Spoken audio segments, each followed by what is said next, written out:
ಸಂಖ್ಯೆಗಳು. Right, very good. ಏನು ಸ್ವಾಭಾವಿಕ ಸಂಖ್ಯೆ ಅಂದರೆ ಹೇಳ್ಬೋದಾ? 1, 2, 3, 4 ಇತ್ಯಾದಿ. Very good. ಬೇರೆ ಪೂರ್ಣ ಸಂಖ್ಯೆಗಳು. Very good. ಏನು ಪೂರ್ಣ ಸಂಖ್ಯೆ ಅಂದರೆ 0, 1, 2, 3, 4 ಇತ್ಯಾದಿ. Very good. ಆಮೇಲೆ ಬೇರೆ ಯಾವ ಸಂಖ್ಯೆ ಕಲ್ತಿದ್ದೀರಾ? ಪೂರ್ಣಾಂಕಗಳು. ಏನು ಪೂರ್ಣಾಂಕಗಳು ಅಂದರೆ ಹೇಳ್ಬೋದಾ? ಹೇಳಿ, ತಪ್ಪಾದ್ರೆ ಅಡ್ಡಿಲ್ಲ, ಹೇಳಿ. ಏನು ಪೂರ್ಣಾಂಕಗಳು ಅಂದರೆ ಏನು?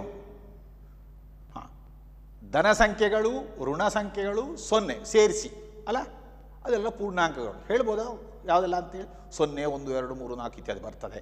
ಮತ್ತು -1, -2, -3 ಇತ್ಯಾದಿ ಸಂಖ್ಯೆಗಳು ಬರ್ತವೆ. ಸರಿಯಾ?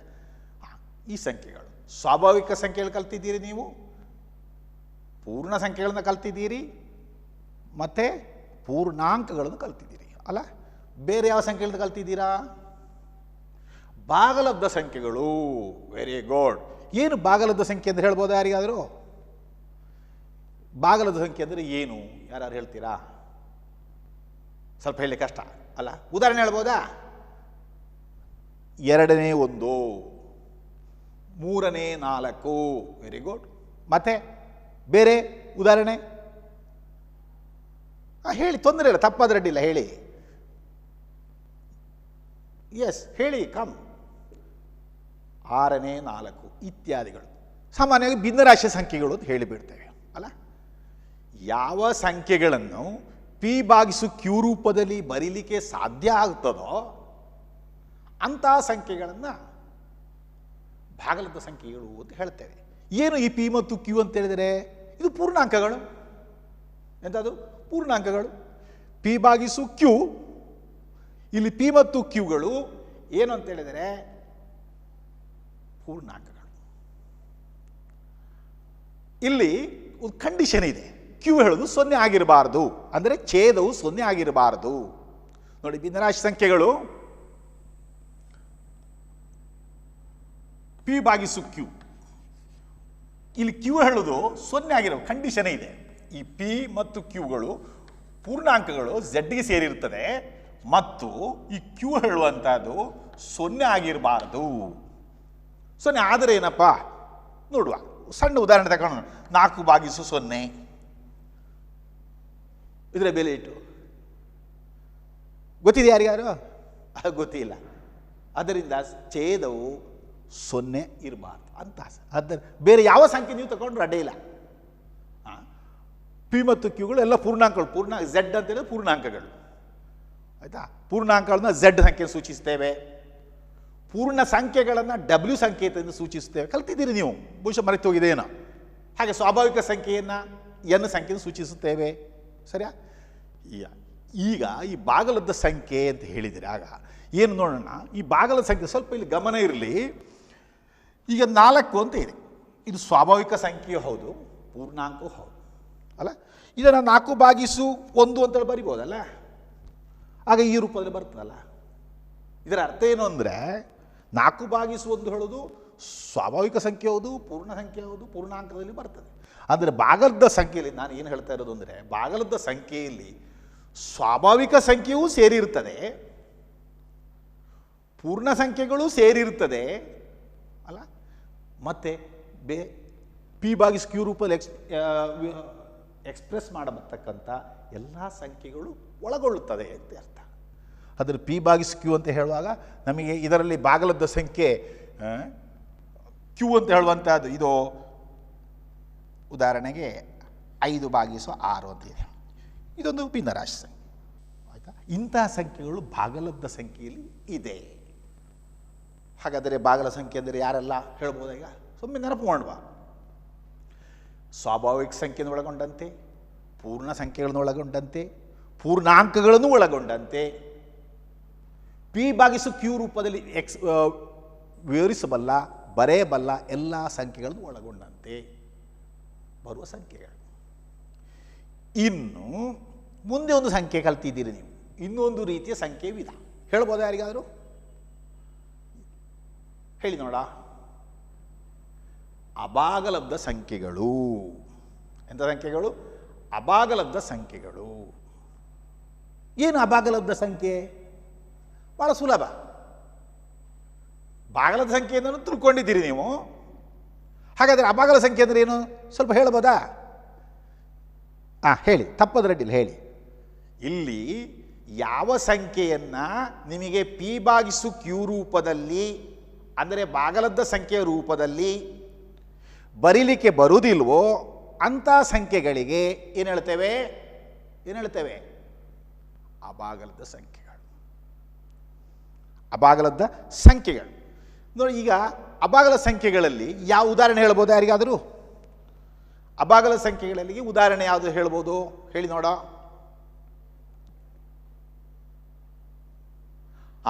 ಕಳೆದ ಸಲ ಕಲ್ತೀರಿ, ಸ್ವಲ್ಪ ಒಬ್ಬರಿಂದ ನೆನಪಾಯಿತು.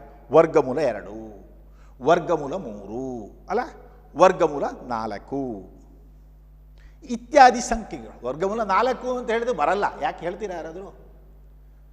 ವರ್ಗಮೂಲ 4 ನಾವು ಹೇಳಿದೆ. ವರ್ಗಮೂಲ 2, ವರ್ಗಮೂಲ 3, ವರ್ಗಮೂಲ 4 ಆಗಲ್ಲ.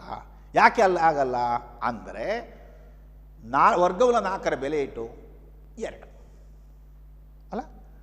ಆದ್ದರಿಂದ ಏನು ಅಂತ ಹೇಳಿದರೆ ವರ್ಗಮೂಲ 4 ಹೇಳೋದು ಒಂದು ಅಭಾಗಲದ ಸಂಖ್ಯೆ ಅಲ್ಲ. ಅಂದರೆ ಯಾವ ಸಂಖ್ಯೆಯನ್ನು, ಅಂದರೆ ಅದು ಭಾಗಲದ ಸಂಖ್ಯೆ ಆಯ್ತು ನೋಡಿ. 2 ಹೇಳೋದು P/Q ರೂಪದಲ್ಲಿ ಎಕ್ಸ್ಪ್ರೆಸ್ ಮಾಡಲಿಕ್ಕೆ ಬರ್ತದೆ. ವರ್ಗಮೂಲ 2 ಹೌದು, ವರ್ಗಮೂಲ 3 ಹೌದು, ವರ್ಗಮೂಲ 5 ಹೌದು, ವರ್ಗಮೂಲ 4 ಅಲ್ಲ. ಅದು ಗೊತ್ತಿರಲಿ ಮಾತ್ರ. ಹಾಗೆ ಘನಮೂಲ 2, ಘನಮೂಲ 3 ಇತ್ಯಾದಿಗಳು. ಹಾಗೆ ಅಂತೇಳಿ ಘನಮೂಲ 8 ಅಲ್ಲ. ಯಾಕೆ? 8ರ ಘನಮೂಲ 2. ಇಂತಹ ಸಂಖ್ಯೆ ಕಳೆದ ಸಲ ನೀವು ಕಲ್ತಿದ್ದೀರಾ. ಆ ಸಂಖ್ಯೆಗಳು ಅಭಾಗಲ ಸಂಖ್ಯೆಗಳು. ಈಗ ವಾಸ್ತವ ಸಂಖ್ಯೆ ಅಂದರೆ ಏನು ಅಂತ ಹೇಳೋದನ್ನು ಸುಲಭದ ಅರ್ಥ ಮಾಡಿಕೊಳ್ಳೋದು ಹೇಗೆ ಅಂತೇಳಿದರೆ, ಭಾಗಲಬ್ಧ ಸಂಖ್ಯೆ ಮತ್ತು ಅಭಾಗಲ ಸಂಖ್ಯೆ ಎರಡು ಒಟ್ಟಾಗಿ ವಾಸ್ತವ ಸಂಖ್ಯೆ ಅಂತ ಹೇಳಿ ಹೇಳ್ತಾರೆ. ಈಗ ನಾವು ವಾಸ್ತವ ಸಂಖ್ಯೆಗಳ ಬಗ್ಗೆ ಕಲಿಯೋಣ. ವಾಸ್ತವ ಸಂಖ್ಯೆ ಅಂದರೆ ಏನು ನೋಡುವ. ವಾಸ್ತವ ಸಂಖ್ಯೆ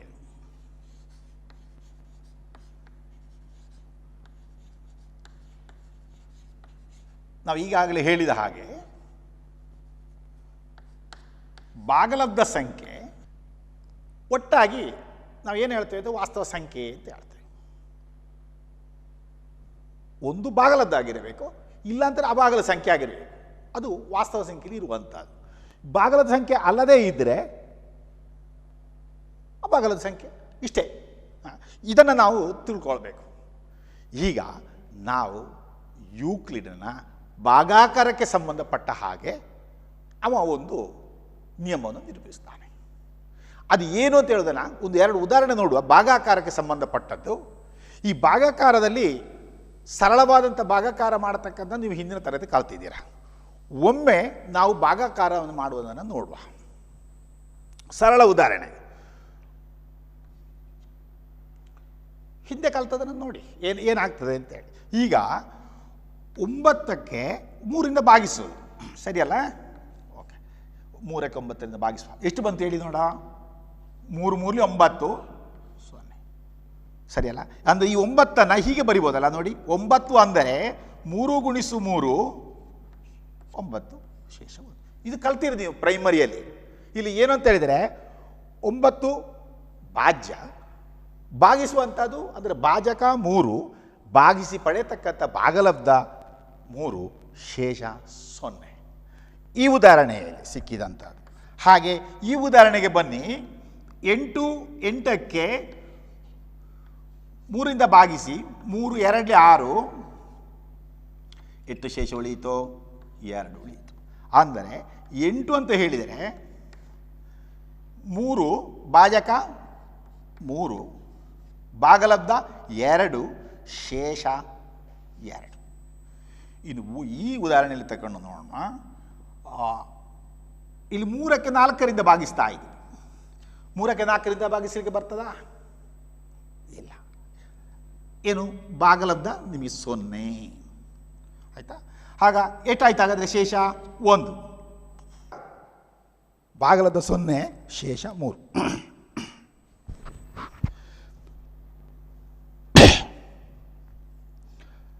ಇದರಲ್ಲಿ ಈ 3 ಉದಾಹರಣೆ ಏನು ಕಂಡುಕೊಳ್ಬೋದು ಅಂತ ಹೇಳಿದರೆ, ನೋಡಿ, ಇದು ಭಾಜ್ಯ,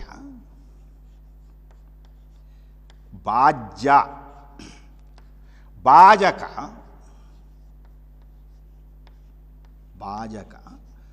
ಗುಣಿಸು ಭಾಗಲಬ್ಧ,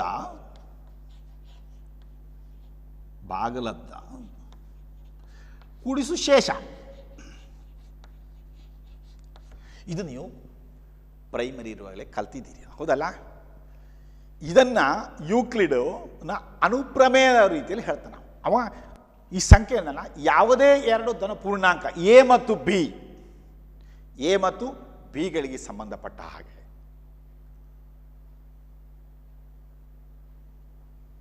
ಕ್ಯೂ ಹೇಳುವಂಥ ಇನ್ನೊಂದು ಸಂಖ್ಯೆ ನೋಡಿ, ಇಲ್ಲಿ ಬರಿತಾ ಇದ್ದಾನೆ, ಎ ಮತ್ತು ಬಿಗಳಿಗೆ ಸಂಬಂಧಪಟ್ಟ ಹಾಗೆ ಅವುಗಳ ನಡುವಿನ ಸಂಬಂಧ ಈ ಥರ ಇರ್ತದೆ. A is equal to B into Q plus R.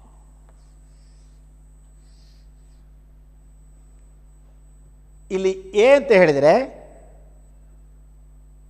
ಧನಪೂರ್ಣಾಂಕ, ಇದು ಬಿ ಭಾಜಕ ಆಗಿ ತೆಗೆದುಕೊಂಡಿದ್ದೇವೆ, ಇದು ಭಾಗಲಬ್ಧ, ಇದು ಶೇಷ. ಈಗ ಇಲ್ಲಿ ಗಮನಿಸಬೇಕಾದಂಥ ಒಂದು ಅಂಶ ಏನು ಅಂತ ಹೇಳಿದರೆ, ಈ ಉದಾಹರಣೆ ಗಮನಿಸ್ತಾ ನೋಡುವ. ಎ ಅಂತ ಹೇಳೋದು, ಎ ಮತ್ತು ಬಿ ಹೇಳೋದು 2 ಸಂಖ್ಯೆಗಳು, ಆಯಿತಾ? ಕ್ಯೂ ಅಂತ ಹೇಳುವಂಥದ್ದು ಭಾಗಲಬ್ಧ, ಆರ್ ಅಂತ ಹೇಳೋದು ಶೇಷ. ನೋಡಿ, ಈ ಉದಾಹರಣೆ ಗಮನಿಸಿ ನೋಡುವಾಗ ಶೇಷ 0 ಇರ್ತದೆ ಅಲ್ಲ? ಇಲ್ಲಿ ಶೇಷ 2 ಇರ್ತದೆ, ಭಾಜಕ 3 ಇರ್ತದೆ, ಇಲ್ಲಿ ಶೇಷ 3 ಇರ್ತದೆ. ಯಾವತ್ತೂ ಈ ಶೇಷ ಹೇಳೋದು ಭಾಜಕಕ್ಕಿಂತ ಏನಾಗಿರ್ತದೆ? ಚಿಕ್ಕದಾಗಿರ್ತದೆ. 6 ಅಂತ ಹೇಳುವಂಥದ್ದು ಭಾಜಕ ಬಿಗಿಂತ ಚಿಕ್ಕದಿರ್ತದೆ. ಮತ್ತು ಭಾಗಲಬ್ಧ ಏನಿರ್ತದೆ ಅಂತ ಹೇಳಿದರೆ 0 ಬರಬಹುದು ಅಲ್ಲ? 0 ಬರಬಹುದು. ಆದ್ದರಿಂದ ಈ 6 ಕ್ಯೂ ಎ ಮತ್ತು ಬಿಗಳನ್ನು ಹೇಗಿರ್ತದೆ ಅಂತ ಹೇಳಿದರೆ ನೋಡಿ, ಗಮನಿಸಬೇಕಾದಂಥದ್ದು ಈ 6 ಹೇಳುವಂಥದ್ದು ಕಂಡೀಷನ್ ಹೇಗಿರ್ತದೆ ಅಂತ ಹೇಳಿದರೆ, ಇದು 0ಗಿಂತ ದೊಡ್ಡದೂ ಇರಬಹುದು ಅಥವಾ ಸಮವೂ ಇರಬಹುದು, ಬಿಗಿಂತ ಚಿಕ್ಕದಿರ್ತದೆ. ಈ ಕಂಡೀಷನ್ ಸ್ವಲ್ಪ ಅರ್ಥ ಮಾಡಿಕೊಳ್ಳಿ. ಶೇಷವು 0ಗೆ ಸಮ ಇರಬಹುದು ಅಥವಾ 0ಗಿಂತ ಹೆಚ್ಚಿರುತ್ತದೆ, ಭಾಜಕಕ್ಕಿಂತ ಚಿಕ್ಕದು ಇರ್ತದೆ. ಇದು ಈ ಸಂಬಂಧವನ್ನು ಯೂಕ್ಲಿಡಿನ ಭಾಗಾಕಾರದ ಅನುಪ್ರಮೇಯ ಅಂತ ಹೇಳ್ತೇವೆ. ಇದನ್ನು ಉಪಯೋಗಿಸಿಕೊಂಡು, ಯೂಕ್ಲಿಡಿನ ಭಾಗಾಕಾರದ ಈ ಪ್ರಮೇಯವನ್ನು ಉಪಯೋಗಿಸಿಕೊಂಡು ನಾವು 2 ಸಂಖ್ಯೆಗಳ ಮಾಸಾವನ್ನು ಕಂಡುಹಿಡಿಯಲಿಕ್ಕೆ ಉಪಯೋಗಿಸ್ತೇವೆ. ಹೇಗೆ ಹೇಳೋದನ್ನು ನೋಡೋಣ. ಈಗ ಒಂದು ಗಣಿತದಲ್ಲಿ ಅಥವಾ ಯಾವುದಲ್ಲೂ ಸಮಸ್ಯೆ ಇದೆ ಅಂತ ಇಟ್ಕೊಳ್ಳೋಣ. ಈ ಸಮಸ್ಯೆಯನ್ನು ಬಗೆಹರಿಸಲಿಕ್ಕೆ ಒಂದು ನಿರ್ದಿಷ್ಟವಾಗಿ ಹೀಗೆ ಅಂತೇಳಿ ಒಂದು ನಿರೂಪಿಸಲ್ಪಡ್ತದೆ. ಆ ಸಮಸ್ಯೆ ಬಗೆಹರಿಸುವಲ್ಲಿವರೆಗೆ ಆ ಬಗೆಹರಿಸ್ತಕ್ಕಂಥ ಹಂತ ಪುನಃ ಮಾಡ್ತಾ ನಮ್ಮ ಸಮಸ್ಯೆ ಬಗೆಹರಿಸುವಲ್ಲಿವರೆಗೆ ಅಂತ್ಯ ಕೊಡ್ತದೆ. ಇದೊಂದು ಸರಣಿ ಕ್ರಿಯೆ ಆಗಿರ್ತದೆ. ಇದಕ್ಕೆ ಆಲ್ಗೋರಿಥಮ್ ಅಂತ ಹೇಳ್ತೇವೆ. ಅಂದರೆ ಮಾಸವನ್ನು ಕಂಡುಹಿಡಿಯುವಂಥ ಪ್ರಕ್ರಿಯೆ ಈಗ ನಾವು ಮಾಡ್ತಾ ಹೋಗುವಂಥದ್ದು. ಅದಕ್ಕೆ ಯೂಕ್ಲಿಡಿನ ಭಾಗಕ ಅನುಪ್ರಮೇಯವನ್ನು ಉಪಯೋಗಿಸಿಕೊಂಡು ನಾವು ಹಂತ ಹಂತವಾಗಿ ಕ್ರಿಯೆ ಮಾಡುತ್ತಾ ಮಾಸವನ್ನು ಕಂಡುಹಿಡಿಯೋಣ. ಅದನ್ನು ಹೇಗೆ ಅಂತೇಳಿ ಈಗ ನಾವು ನೋಡುವ. ಮಕ್ಕಳೇ, ಈಗ ಇಲ್ಲಿ ಗಮನಿಸಿ, ಯೂಕ್ಲಿಡಿನ ಭಾಗಾಕಾರದ ಅನುಪ್ರಮೇಯವನ್ನು ಬಳಸಿ ಹೇಗೆ 2 ಸಂಖ್ಯೆಗಳ ಮಾಸವನ್ನು ಕಂಡುಹಿಡಿಯುವುದು ಅಂತ ಹೇಳುವ ಈ ಉದಾಹರಣೆ ಮೂಲಕ ನೋಡುವ. ಉದಾಹರಣೆ ನಾನು ಏನು ತೆಗೆದುಕೊಂಡಿದ್ದೇನೆ ಅಂತ ಹೇಳಿದರೆ, 18 ಮತ್ತು 30ರ ಮಾಸವನ್ನು ಕಂಡುಹಿಡಿಯಿರಿ. ಈಗ ನಾವು ಭಾಗಿಸಿ ನೋಡುವ ಏನು ಬರ್ತದೆ, ಹೇಗೆ ಭಾಗಿಸುವುದು ಅಂತ. ಈಗ ದೊಡ್ಡ ಸಂಖ್ಯೆ ಯಾರಿಲ್ಲಿ 30. 30ಕ್ಕೆ 18ರಿಂದ ಭಾಗಿಸೋಣ. ಎಷ್ಟು ಬಂತು? 1 ಭಾಗಲಬ್ಧ 1 ಬಂತು. ಮತ್ತೆ ಎಷ್ಟು ಶೇಷ ಬಂತು? 12 ತಾನೆ. ಆದ್ದರಿಂದ ಈ ಅನುಪ್ರಮೇಯವನ್ನು, ಅವನ ಅನುಪ್ರಮೇಯ ಏನು ಹೇಳ್ತದೆ ಅಂತ ಹೇಳಿದರೆ, ಎ ಸಮ ಬಿ ಕ್ಯೂ ಪ್ಲಸ್ ಆರ್, ಸರಿ ಅಲ್ಲ? ಈಗ ಇಲ್ಲಿ ಎ ಅಂತ ಹೇಳಿದರೆ ನಾವು 30 ತಗೊಂಡಿದ್ದೇವೆ, ಭಾಜಕ 18 ಭಾಗಲಬ್ಧ 1 ಶೇಷ 12. ಇಲ್ಲಿ ಶೇಷ 0 ಬರಲಿಲ್ಲ ನೋಡಿ, ಇದು ಅನುಪ್ರಮೇಯ ಒಂದು. ಇದು ಪುನಃ ಇದಕ್ಕೆ ಪ್ರಕ್ರಿಯೆಯಿಂದ ಮಾಡುವಂಥದ್ದು. ಶೇಷ 0 ಇಲ್ಲದೇ ಇರುವುದರಿಂದ ಶೇಷವು 0 ಇಲ್ಲದಿರುವುದರಿಂದ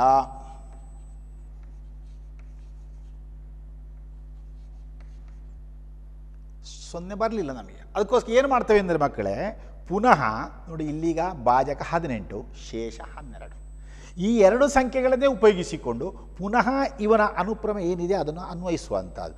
ಪುನಃ 18ಕ್ಕೆ 12 ಭಾಗಿಸಿ ಎಷ್ಟು ಬಾರಿ ಹೋಗ್ತದೆ? 1. ಎಷ್ಟು ಶೇಷ ಉಳಿಯಿತೋ?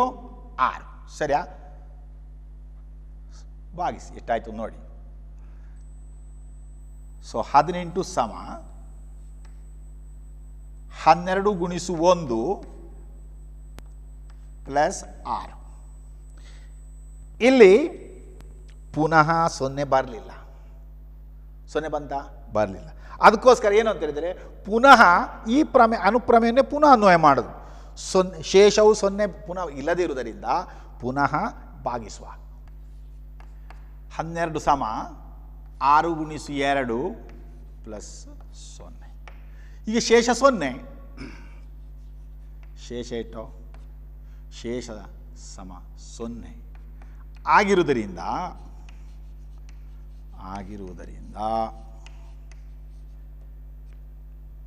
ಏನು ಭಾಜಕ ಇದೆ? ಅದುವೇ ಮಾಸ ಆಗಿರುವುದರಿಂದ 30 ಮತ್ತು 18ರ ಮಾಸ ಎಷ್ಟು ಅಂತ ಹೇಳಿದರೆ 6. 6 3 18, 6 5 30. ಆದ್ದರಿಂದ ಇದನ್ನು ಹೀಗೂ ಬರೀತಾರೆ. ಇದರ ಅರ್ಥ ಏನು ಅಂತ ಹೇಳಿದರೆ 30 ಮತ್ತು 18ರ ಮಾಸ 6. ಹೀಗೆ ಯಾವುದೇ ಸಂಖ್ಯೆಗಳು ಇದ್ದರೆ ಅವುಗಳ ಮಾಸವನ್ನು ಈ ವಿಧಾನದಿಂದಲೂ ಕಂಡುಹಿಡಿಬೋದು. ಹೇಗೆ ಕಂಡುಹಿಡಿಬೋದು? ಅನುಪ್ರಮೇಯವನ್ನು ಉಪಯೋಗಿಸಿಕೊಂಡು. ಈ ಅನುಪ್ರಮೇಯ ಹಂತ ಹಂತವಾಗಿ ಸಾಗುತ್ತದೆ. ಎಲ್ಲಿವರೆಗೆ ಸಾಗುತ್ತದೆ? ಶೇಷ 0 ಬರುವಲ್ಲಿವರೆಗೆ ಸಾಗುತ್ತದೆ. ಯಾವಾಗ ಶೇಷವು 0 ಬಂತೋ ಆಗ ಭಾಜಕವೇ ಅದರ ಆ ಎರಡು ಸಂಖ್ಯೆಗಳ ದತ್ತ ಸಂಖ್ಯೆಗಳ ಮಾಸ ಆಗಿರುತ್ತದೆ. ಹೇಗೆ ಕಂಡುಹಿಡಿಬೋದ ಮಕ್ಕಳೇ? ಇನ್ನು ಪ್ರಯತ್ನ ಮಾಡೋಣ. ಇನ್ನೊಂದು ಸರಳ ಲೆಕ್ಕ ತಗೊಳ್ಳೋಣ. 24 ಮತ್ತು 42ರ ಮಾಸ ವನ್ನು ಅನುಪ್ರಮೇಯವನ್ನು ಬಳಸಿ ಕಂಡುಹಿಡಿಯಿರಿ. ಅನುಪ್ರಮೇಯವನ್ನು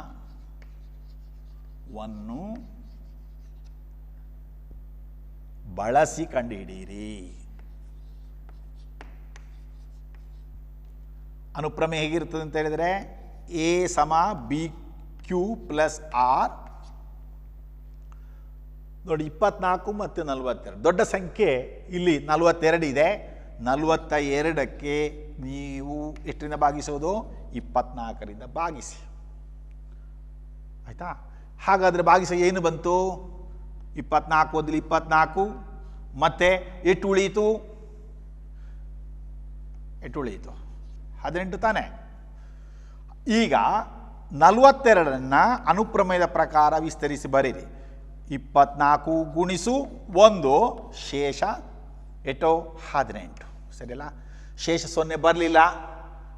ಆದ್ದರಿಂದ ಎಂತ ಮಾಡೋದು ನಾವು? ಪುನಃ ಅನುಪ್ರಮೇಯನ ಅನ್ವಯಿಸೋದು. ಯಾವುದಕ್ಕೆ? ನೋಡಿ ಇಲ್ಲಿಗ ಭಾಜಕ 24 ಶೇಷ 18. ಅದಕ್ಕೆ ಭಾಗಿಸಿ ಏನು ಬರ್ತದೆ ನೋಡಿ. 24ಕ್ಕೆ ಭಾಗಿಸ್ತಾ ಇದ್ದೀವಿ. ಎಷ್ಟರಿಂದ? 18ರಿಂದ ಭಾಗಿಸ್ತಾ ಇದ್ದೀವಿ. ಆಗ ಎಷ್ಟು ಬಂತು? 18 ಎಷ್ಟಲಿ? 18 ಒಂದಲಿ 18. ಎಷ್ಟು ಶೇಷ ಉಳಿಯಿತು? ಎಷ್ಟು? 6. ಅಂದರೆ 24 ಅಂದರೆ ಅನ್ವಯಿಸುವ. ಹೇಗೆ? 18 ಗುಣಿಸು 1 ಪ್ಲಸ್ 6. ಪುನಃ ಶೇಷ 0 ಬಂದಿಲ್ಲ. ಏನು ಮಾಡೋದು? ಈ ಪ್ರಕ್ರಿಯೆಯನ್ನು ಮುಂದುವರಿಸೋದು. ಈಗ ಯಾರನ್ನು ತೆಗೆದುಕೊಳ್ಳೋದು? ಭಾಜಕ 18, ಅದಕ್ಕೆ ಅಲ್ಲ 6 ಎಷ್ಟು 18, 6 3 18, ಶೇಷ 0. ನೋಡಿ, ಈಗ ಇಲ್ಲಿ ಗಮನಿಸಬೇಕಾದ್ದೇನು ಅಂತ ಹೇಳಿದರೆ 18 = 6 ಗುಣಿಸು 3 ಪ್ಲಸ್ 0. ನೋಡಿ, ಶೇಷ 0 ಬಂತು. ಹಾಗಾದರೆ ಇಲ್ಲಿ ಗಮನಿಸಬೇಕಾದ ಅಂಶ ಯಾರು ಅಂತ ಹೇಳಿದರೆ ಛೇದಕ ಭಾಜಕ ಯಾರು ಅಂತ. ಭಾಜಕ 6.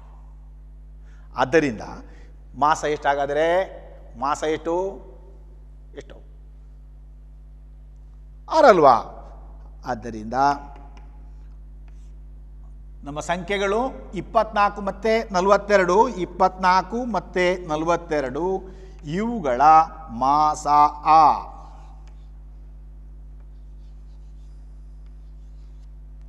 ಎಷ್ಟು ಅಂತ ಕೇಳಿದರೆ 6. ನೋಡಿ, 6 4 24, 6 7 42. ಸರಿ ಮಕ್ಕಳು, ಅರ್ಥ ಆಯ್ತಾ? ಈಗ ಮಾಡ್ಬೋದಾ? ನಿಮಗೆ ಪ್ರಯತ್ನ ಮಾಡ್ಬೋದಾ?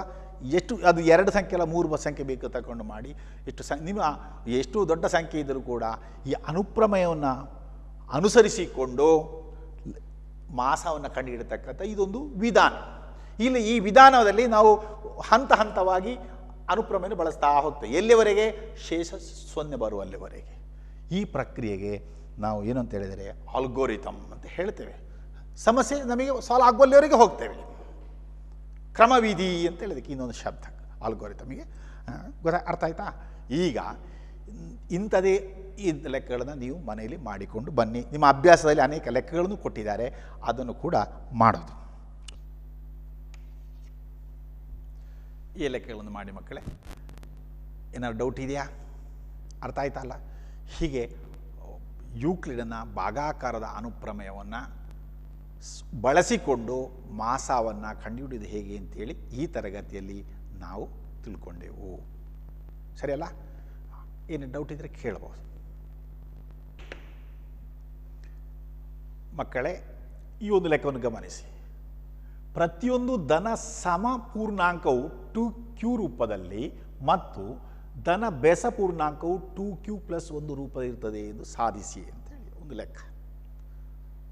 ಆಯಿತಾ? ಇದನ್ನು ಗಮನಿಸಿ. 2q ಇಲ್ಲಿ 2q + 1 ಧನ ಸಮಪೂರ್ಣಾಂಕ, ಇನ್ನೊಂದು ಧನ ಬೆಸ ಪೂರ್ಣಾಂಕ. ಸರಿಯಲ್ಲ? ಈಗ ಎ ಒಂದು ಸಂಖ್ಯೆ ಆಗಿರಲಿ, ಧನ ಸಂಖ್ಯೆ ಆಗಿರಲಿ, ಎ ಹೇಳೋದು ಒಂದು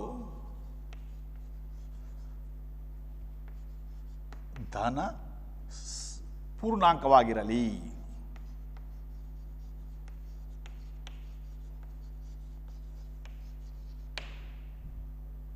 ಆಯ್ತಾ? ಬಿ ಅಂತ ಹೇಳಿದರೆ ನೋಡಿ, ಇದು BQ. ಆಯ್ತು. ಬಿ ಅಂತ ಹೇಳಿದರೆ 2.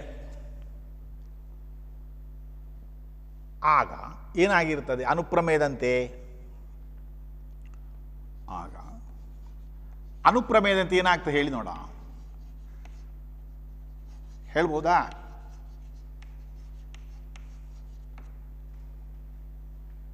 ಅನುಪ್ರಮೇಯದಂತೆ ಎ ಪ್ಲಸ್ ಬಿ ಹೇಳೋದು 2 ತಗೊಂಡಾಗ ಎ ಸಮ BQ + R. R ಅಂದರೆ ಶೇಷ. ಈಗ ಬಿ ಹೇಳೋದು 2 ಆದರೆ, ಭಾಜಕವು 2 ಆದರೆ ಶೇಷ ಏನೇ ಆಗಿರ್ಬೋದು 6 ಹೇಳೋದು 1 0 ಅಥವಾ 1. ಆಗ ಏನಾಗಿರುತ್ತೆ ಅಂತ ಹೇಳಿದರೆ A = 2q + 0 ಅಥವಾ ಏನಿರ್ತದೆ ಹೇಳಿ ನೋಡ. A = 2q + 1. ಸರಿಯಲ್ಲ? ನೋಡಿ, ಶೇಷ 0 2ರಿಂದ ಗುಣಿಸಿಕೊಂಡಿದೆ. ಆದ್ದರಿಂದ ಇದು ಧನ ಸಮಸಂಖ್ಯೆ. A = 2q, ಯಾವುದೇ ಸಂಖ್ಯೆಯು 2ರಿಂದ ಗುಣಿಸಿಕೊಂಡಿದೆ ಅಂತ ಹೇಳಿದರೆ ಸಮಸಂಖ್ಯೆ. A = ಮತ್ತು A is equal to 2q plus 1 ಹೇಳೋದು. ನೋಡಿ ಈ ಸಂಖ್ಯೆ ಏನಾಗಿರುತ್ತೆ ಅಂತ ಹೇಳಿದರೆ, ಯಾವುದೇ ಸಂಖ್ಯೆಗೆ ಒಂದು ಸೇರಿಸಿದಾಗ ನೋಡಿ, ಇದೀಗ ಸಮಸಂಖ್ಯೆ ಅಂತ ಹೇಳಿದೆವು, ಸಮಸಂಖ್ಯೆಗೆ ಒಂದು ಸೇರಿಸಿಬಿಟ್ರೆ ಏನು, ಉದಾಹರಣೆ 4ಕ್ಕೆ ಒಂದು ಸೇರಿಸಿದ್ರೇನು 5, ಬೆಸ್ ಸಂಖ್ಯೆ. ಹಾಗೆ ಇದು ಒಂದು ಬೆಸ್ ಸಂಖ್ಯೆ. ಸಮಸಂಖ್ಯೆ ಒಂದು ಸೇರಿದರೆ ಬೆಸ್ ಸಂಖ್ಯೆ ಆಗಿರುತ್ತೆ. ಇದು ಒಂದು ಬೆಸ ಪೂರ್ಣಾಂಕ ಅಥವಾ ಬೆಸ್ ಸಂಖ್ಯೆ.